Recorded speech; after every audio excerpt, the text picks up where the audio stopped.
Hi guys, welcome.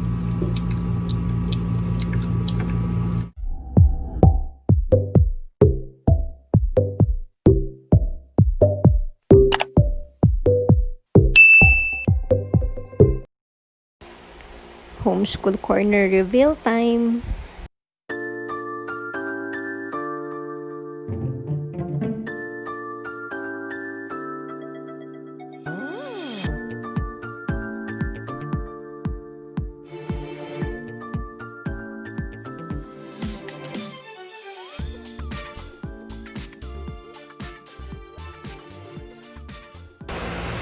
Ang aming homeschool corner is actually part ng aming bedroom.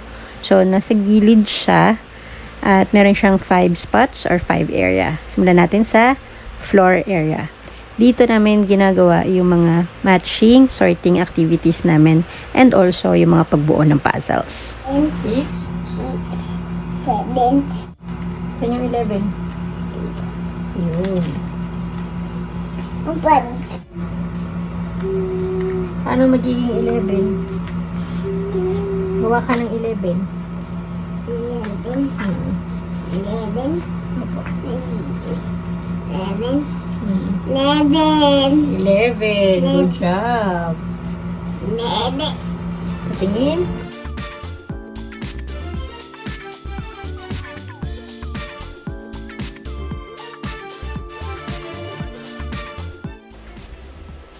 Tapos next spot natin is yung aming board and wall spot. So we have here a board which is 2-in-1. Yung kabila niyang side is a chalkboard. Tapos the other side naman is a magnetic whiteboard. So para magamit siya, ilalak mo lang yung gilid para hindi na siya gagalaw.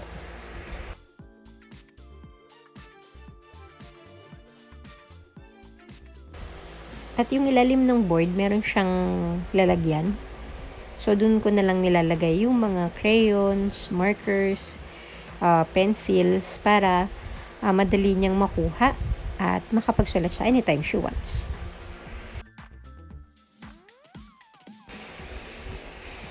Tapos, yung wall naman namin is merong mga charts. So, we have shapes charts, number charts, tapos sa kabila naman yung animals chart. Patingin.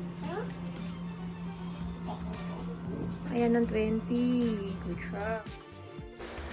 On this side, nandito yung kanyang reading and writing table. Tapos nilagay natin siya ng time and date chart at nakalapag yung kanyang magnetic writing board.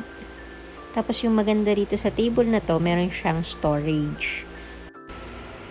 So, dito nakalagay yung mga favorite niyang educational toy.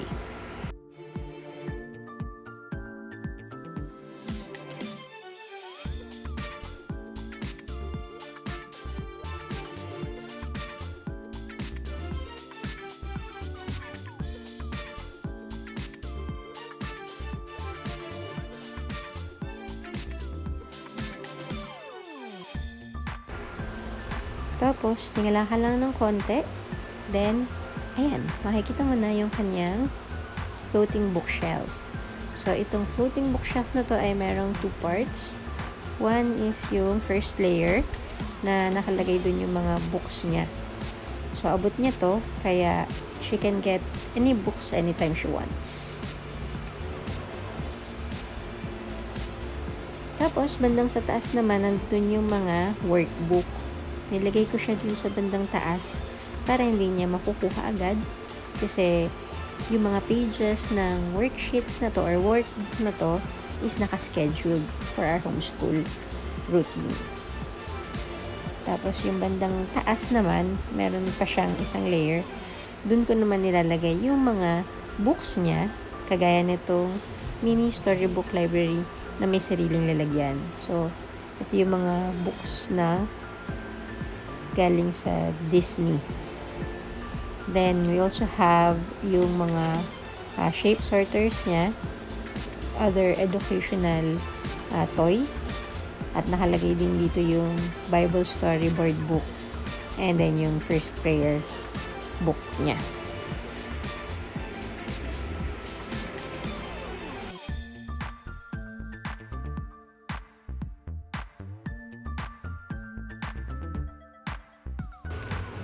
And last but not the least is our floating shelf. So, dito naman nakalagay yung iba pa naming learning materials. Kagaya nito mga wooden peg, and puzzles. Magkakasama sila dito sa may gilid.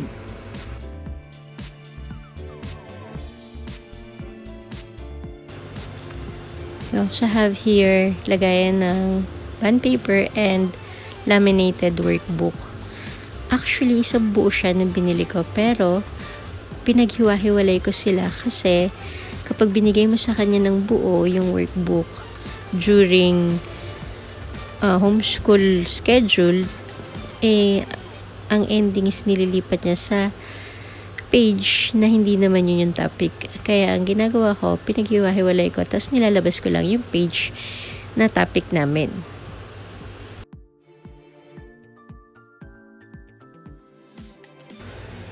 Dito ka rin nilalagay yung mga two-piece puzzles, flashcards, pom-poms na nilagay ko sa mga separate containers para pag gagamitin ko na, madali ko silang mahahanap.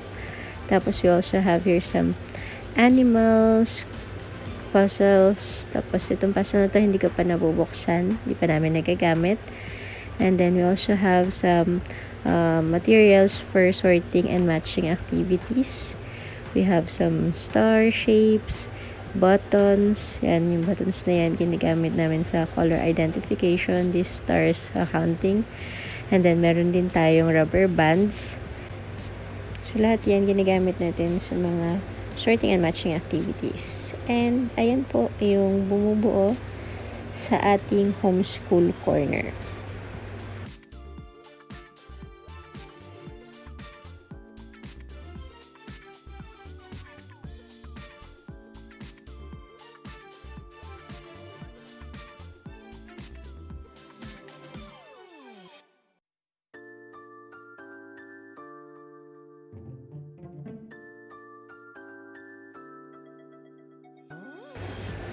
And that's about it for this video. Sana may napulot kayong idea na pwede nyo i-apply dun sa magiging homeschool corner ninyo. Thank you for watching!